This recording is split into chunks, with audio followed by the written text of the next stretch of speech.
Throughout human history, there are moments so overwhelming that they defy comprehension. They are events that shatter the very fabric of reality.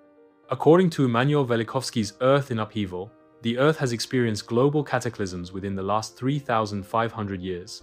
Mountains rising in hours, continents swept by 3-mile-high tidal waves, fire raining from the sky, and years of darkness.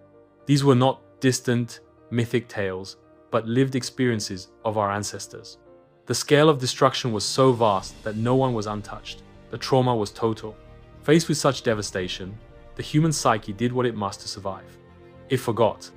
This forgetting was not a failure, but a defense mechanism. Psychiatrist Robert J. Lifton, in his study of Hiroshima survivors, describes how people exposed to overwhelming trauma quickly undergo a psychic numbing, a shutting down of feeling, a cessation of emotional response. This numbing, Lifton observed, became a chronic state, a way of life for survivors. Humanity, in the wake of planetary catastrophe, adopted a similar strategy that we unknowingly live with today.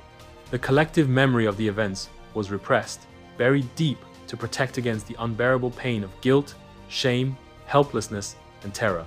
Sigmund Freud was one of the first to recognize the dual response to trauma, the compulsion to relive the event, and the simultaneous drive to forget it.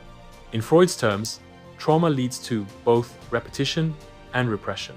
The positive reaction is the urge to repeat, to make the trauma real again by bringing it to consciousness. The negative is the defense, the refusal to remember. These two forces, amnesia and compulsion, became the twin engines of human history after the cataclysms.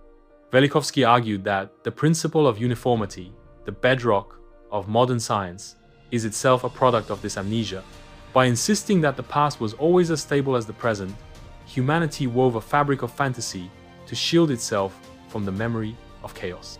The result is a world where the emotional charge of those events remains unresolved, expressing itself as compulsion to relive the catastrophes and living in a fantasy world at the same time.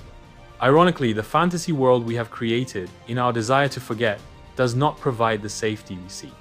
Instead, it makes us victims to continued compulsions to recreate a traumatized past. It is a new day. The past is gone. Anything is possible